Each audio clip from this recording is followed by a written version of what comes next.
What up and welcome to Rama Screen YouTube channel, and here's my review of Netflix new animated series Jurassic World Chaos Theory. Let's rock this. Yes, the moment we've been waiting for! Firstly, I want to say thank you to Netflix and DreamWorks Animation for granting me the advanced screeners to this entire new show. Now, just like many of you, I was also a huge fan of the previous installment, Jurassic World Camp Cretaceous. So back when they announced this sequel, Chaos Theory, yes, I was happy that it's happening, but at the same time I was like, how in the hell are they gonna make this work? And then we found out that some of the original voice actors were not returning, and the trailer revealed that they have killed off Brooklyn, which is not a spoiler anymore, by the way. So I was like, but I like Brooklyn. How in the hell are they gonna make this work? Well, fear not, Camp Fam, because I have already watched the entire 10 episodes of Chaos Theory, and I'm glad to inform you that they cracked the story on this one. And it is awesome! That's right, just like it says on this video's thumbnail image, AWESOME, and I truly mean every bit of it. Jurassic World Chaos Theory is exciting, suspenseful, at times scary and nail-biting, and other times heartfelt and profound. And now that it's set in the mainland, the journey feels more like a road trip movie, with some thoughts into it. And what I love the most about it is that not only have the characters grown up, but the quality of the story has also grown up with them. It basically levels up from a teen action-adventure drama to a young adult action-adventure drama. And so the writers injected a lot of topics and themes and relationship dilemmas that are slightly more mature in context without majorly changing this franchise's overall DNA. In other words, yes, some parts feel a bit Riverdale-esque, but only because the Nublar Six had spent some time apart. And so bringing them back together comes with certain emotional baggages, which I think are very well examined on these episodes. And yes, it features some cool new dinosaurs, which I will reveal to you here, so stick around. Showrun by Scott Creamer and Aaron Hammersley and executive produced by Steven Spielberg, Colin Trevorrow, and Frank Marshall, in Jurassic World Chaos Theory, set 6 years after the events at Camp Cretaceous, members of the Nublar Six are struggling to find their footing off the island, navigating a world now filled with dinosaurs and people who want to hurt them. Reunited in the wake of a tragedy, the group comes together only to find themselves on the run and catapulted into a global adventure to unravel a conspiracy that threatens dinosaur and humankind alike, and finally learn the truth about what happened to one of their own.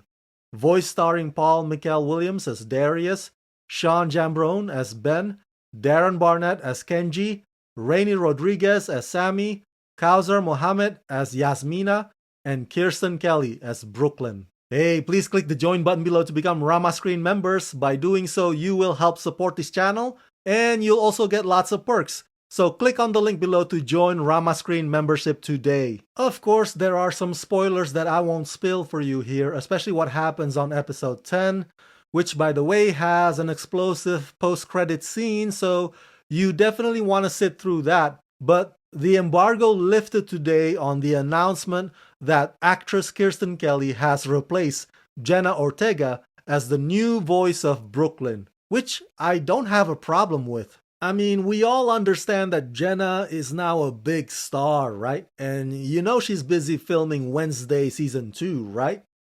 And let me tell you, Brooklyn does show up on this sequel show, Chaos Theory, in flashback scenes. And Kirsten Kelly did a fantastic job of voicing her. I really couldn't tell the difference. She really sounds like Brooklyn has always sounded. Yes, I'm sad that Ryan Potter chose not to come back because he demanded more money. And you know what? If he truly believes that he deserves a bigger paycheck, then that's his prerogative. but Darren Barnett stepped into Kenji's shoes just fine. And we shouldn't outrage at Darren for doing this, for taking Ryan's spot. I mean, a job's a job. And if the actors' strike last year tells us anything, is that not all Hollywood actors are millionaires. And just like many of us, they are just trying to land that next gig, whatever that may be. Okay, so what details can I share with you here that won't get me in trouble with Netflix? Let's see. So you've probably already seen a lot of speculations and theories out there that are cooked up by other YouTubers or perhaps Jurassic World fan websites and channels, right? So you've probably already known that there is now such a thing as the Department of Prehistoric Wildlife, which is kind of, the department that oversees the whole management and safety between dinos and humans that are now living side by side. Well, I can tell you that DPW is not what they seem to be. And let's just say that the corruption runs deep. What you need to know about Jurassic World Chaos Theory is that it's designed to operate like a cat and mouse chase / conspiracy paranoia thriller. And it's brilliant in that the suspense and the action can come at you at any moment. So it's not one of those cases where they have a regular rule of 2 big set pieces per episode or anything like that. It's this well-balanced combination of this unsettling intrigue that keeps you on your toes and relationship complications that, believe it or not, help increase the stakes much more than ever before. Okay, let's talk about the dinosaurs, shall we? Which of those giant creatures make an appearance on this sequel show? Okay, the raptors that frequently terrorize the kids this time around are Atrociraptors.